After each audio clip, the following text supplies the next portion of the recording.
अस्सलामु अलैकुम वरहमतुल्लाहि वबरकातुहू। वालेकुम अस्सलाम वरहमतुल्लाह। हज़रत, जैसी हमारी असर की नमाज़ 4 रकात फ़र्ज़ होती है, जी उसमें अगर हमें आखिरी की 1 रकात मिलती है, जी तो उसे हमें 4 रकात किस तरह से पूरी करनी है? जी।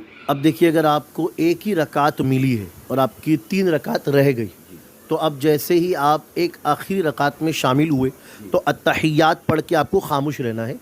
और इमाम साहब जब दोनों तरफ सलाम फेर दे, फिर आप खड़े हो जाएंगे।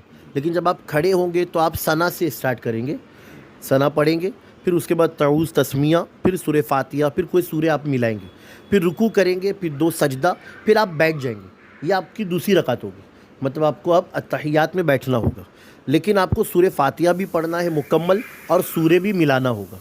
फिर अब ये 2 रकात हुई। अब तीसरी में खड़े होंगे, तो अब आपको फिर सूरह फातिहा के साथ और एक सूरह मिलाना होगा। समझ गए? फिर उसके बाद रुकू, फिर 2 सजदे। अब आप चौथी में खड़े होंगे, तो अब आपको सिर्फ सूरह फातिहा पढ़ना है। क्यों? क्योंकि आपको आखिरी एक रकात मिली थी, है ना, लास्ट वाली।